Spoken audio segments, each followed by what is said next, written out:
71-এর পরে এই একবিংশ শতাব্দীতে নতুন আরেকটি অধ্যায় 2024।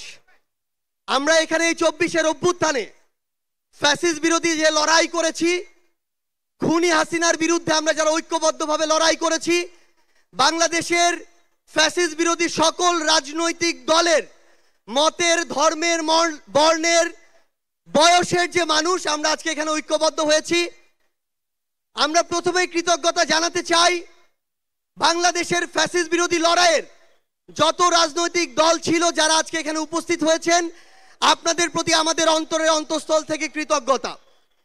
আমরা শুধু আপনাদেরকে একটা কথাই বলি, একটা অনুরোধ করি।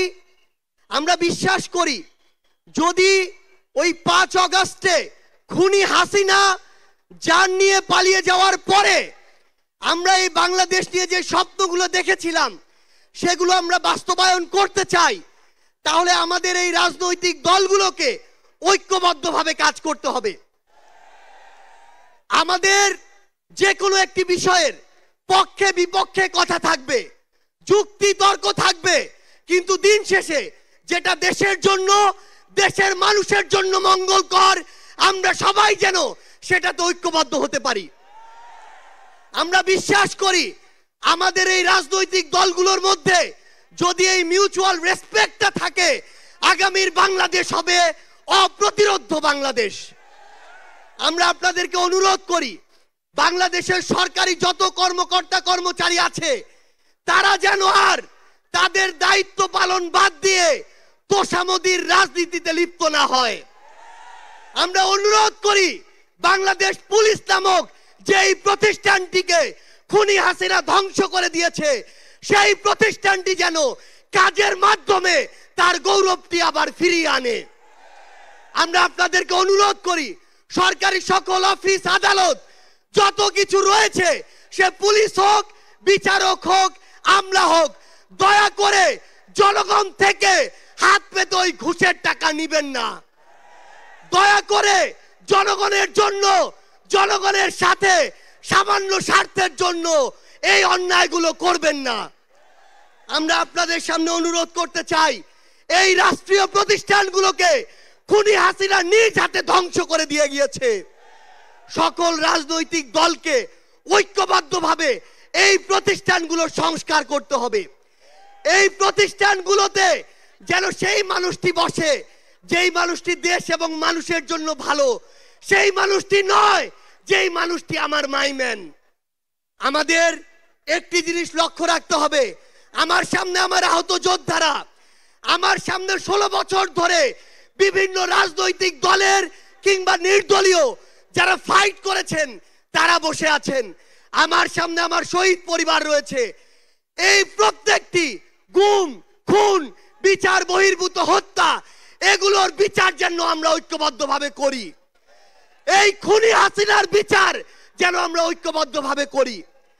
একটা জিনিস মনে রাখতে হবে, নিজেদের সামান্য স্বার্থের জন্য যেন কোনো অপরাধী ছাড় না পেয়ে যায়। কোন অপরাধীর জন্য সুপারিশ নিয়ে আমরা যেন থানায় না যাই। কোন অপরাধীর জন্য সুপারিশ নিয়ে আমরা যেন কোনো বিচারকের কাছে না যাই। এই নতুন বাংলাদেশে ধ্বজভঙ্গ ওই শিক্ষার সিস্টেমগুলো, এই কারিকুলামগুলো আমাদেরকে ঠিক করতে হবে। এই বাংলাদেশকে বাংলাদেশপন্থী হিসেবে গড়ে তুলতে হবে। আমরা আপনাদের কাছে অনুরোধ করি আগামীর যে বাংলাদেশ আমরা স্বপ্ন দেখি, সকল রাজনৈতিক দল যদি ছোট ছোট স্বার্থগুলোকে এক পাশে রেখে ঐক্যবদ্ধভাবে কাজ করি তাহলে সেগুলো আমরা বাস্তবায়ন করতে পারবো। এই মঞ্চ থেকে আমরা যেন এই শপথটুকু নিয়ে যাই, এই ছোট্ট জীবন সৃষ্টিকর্তা যাদেরকে গুরুত্বপূর্ণ দায়িত্বগুলোতে রেখেছেন এগুলো তাদের কাছে আমানত স্বরূপ। আমরা যেন এই ছোট্ট জীবনে এত বড় দায়িত্বের আমানতগুলো দয়া করে খেয়ানত না করি। আমরা আপনাদের কাছে অনুরোধ করি আমাদের রাজনৈতিক দলগুলোর মধ্যে কেন্দ্র থেকে ওই একদম গ্রাম পর্যন্ত, রুট পর্যন্ত যেন নিজেদের ভিতরে সুস্থ একটি প্রতিযোগিতা হয়। দয়া করে যেন আমরা কাউকে প্রতিপক্ষ না মনে করি। আমরা যদি যারা বড় রাজনৈতিক দল রয়েছি ছোটদেরকে ধীরে ধীরে সামনে এগিয়ে যেতে না দেই, তাহলে আমাদের মধ্যে ধীরে ধীরে এমন একটি মানসিকতা আসবে যেই মানসিকতা হয়তো আমাদেরকে ধীরে ধীরে একটি স্বৈরাচারী আচরণের দিকে নিয়ে যেতে পারে। আমরা যেন সব সময়, আমি সহ আমরা সবাই খুনি হাসিনাকে দেখে যেন শিক্ষা নেই। আমরা আপনাদের কাছে অনুরোধ করি, আগামীর বাংলাদেশকে আমরা ঐক্যবদ্ধভাবে গড়ব। এবং একটা জিনিস শুধু মনে রাখবেন, দিন শেষে দেশ এবং মানুষের স্বার্থকে সবার আগে রেখে যদি আমরা এগিয়ে যেতে পারি, তাহলে আমাদের কাঙ্ক্ষিত বাংলাদেশ সম্ভব। আপনাদের সাথে লড়াইয়ের রাজপথে অথবা বিজয় দেখা হবে।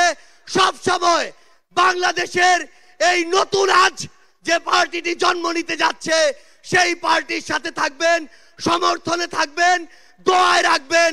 আপনাদের সাথে আবারও দেখা হবে রাজপথের সংগ্রামে অথবা বিজয়ে। ধন্যবাদ সবাইকে।